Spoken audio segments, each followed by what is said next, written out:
In Operation Midnight Hammer, 125 U.S. military aircraft jointly attacked Iran's nuclear facilities at Fordow, Natanz, and Isfahan. On the night of June 21, 2025, around 2 a.m., about 7 B-2 Spirit bombers entered Iranian airspace from the Mediterranean Sea, flying over Israel and Iraq, and launched strikes on Iran's nuclear sites. Following these attacks, the entire world was watching Iran's response. With over 24 U.S. bases present across the Middle East, there was a growing fear that Iran might retaliate by targeting one of these bases.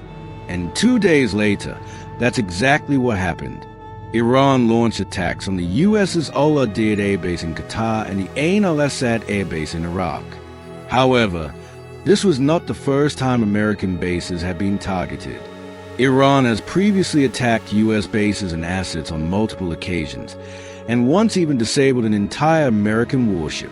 Let's revisit 4 past incidents where Iran openly dealt major blows to the United States. On January 3, 2020, the U.S. conducted a drone strike at Baghdad airport, killing Qasem Soleimani. He was not just a general in Iran, but Supreme Leader Khamenei's most trusted man, and the most powerful player on the Middle East geopolitical chessboard. The news of his death plunged Iran into mourning, and Iran vowed to avenge him. While many thought Iran would just make noise, Iran decided its response would come in the form of direct missile strikes. Iran openly threatened the U.S., stating, "You killed our commander, now you will pay the price." The Ain al-Assad Air Base, located in western Iraq, is a critical American base.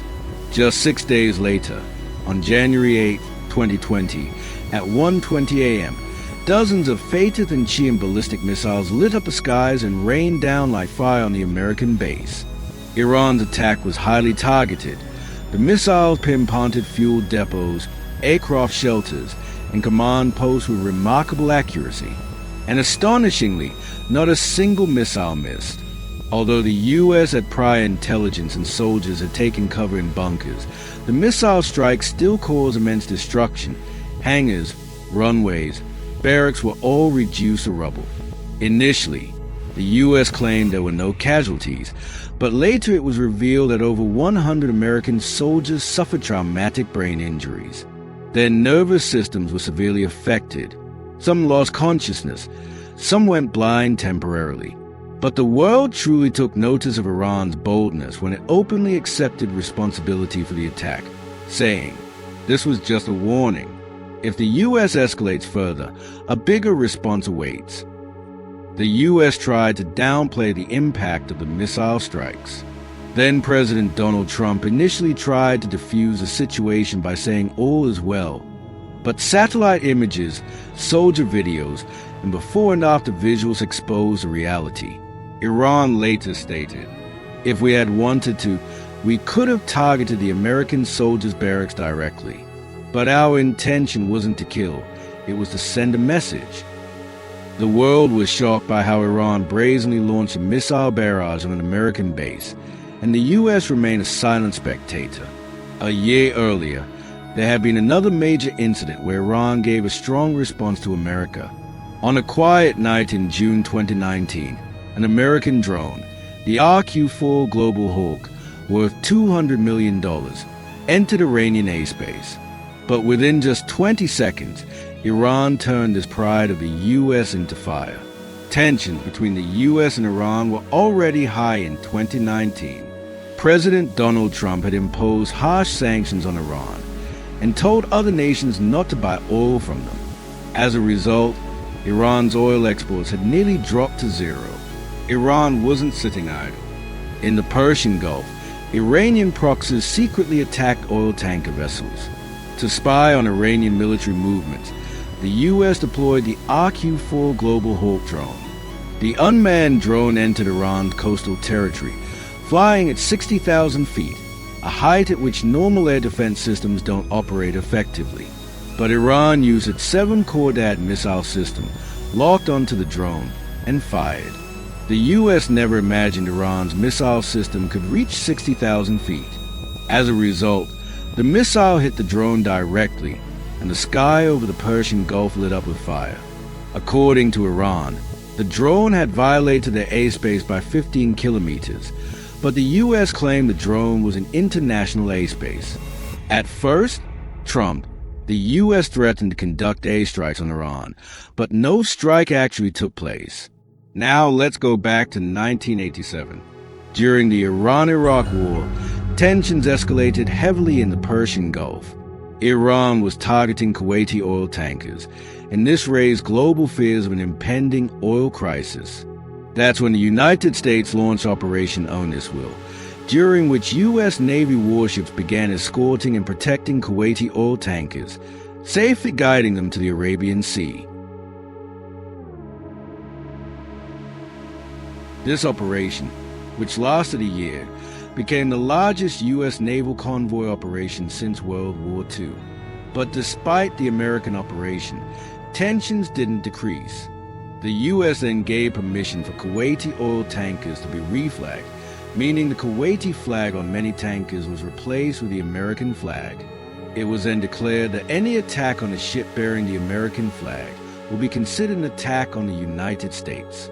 Iran tolerated this for a while.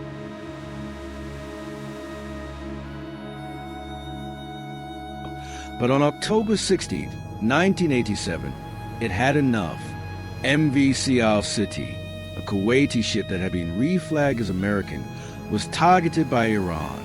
Iran launched a Chinese-made Silkworm missile that struck the ship's bridge directly. This 3,000-kilogram subsonic missile had the capability to hit targets up to 120 kilometers away. At the time, there were no U.S. Navy warships nearby, since Iran typically did not target reflag ships. This was the first time Iran attacked a ship flying the American flag.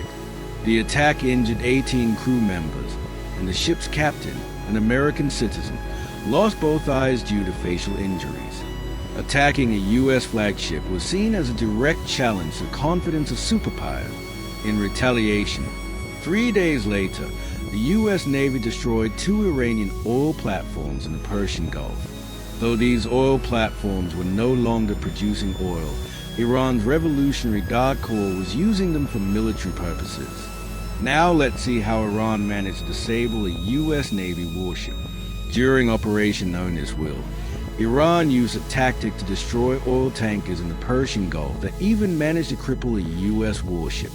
Iranian naval forces laid a network of naval mines in the Persian Gulf. These mines didn't float on the surface, because if they did, they could be easily bypassed. Instead, they were tied with chains of anchor weights and dropped into the water using speedboats. The chains were adjusted so the mines would float around 5 meters below the surface, as the hulls of large ships typically go down 10 meters below the surface. In other words, the mine would only explode when a heavy ship passed directly over it.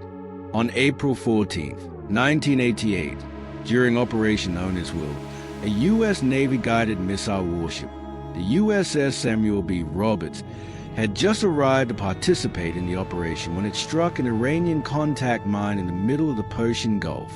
The hull of the U.S. Navy ship was torn open by 21 inches. Water flooded the engine room, and 2 turbines were destroyed.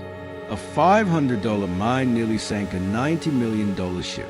After the attack, when the area was thoroughly searched, the U.S. Navy discovered an entire minefield laid by Iran. The U.S. forces launched a retaliatory strike on Iran. U.S. ships, aircraft, and troops destroyed 2 Iranian oil platforms and an Iranian warship named Iris Hand. In this attack, a U.S. Marine helicopter was lost and 2 pilots were killed. History bears witness that ever since the fall of the pro-American government in Iran, despite various sanctions and international pressure, Iran has never hesitated to respond to even a superpower like the United States. What is your opinion on this? Be sure to let me know in the comment section. We hope you'll like and share this video just as much as the previous ones. See you in the next exciting video.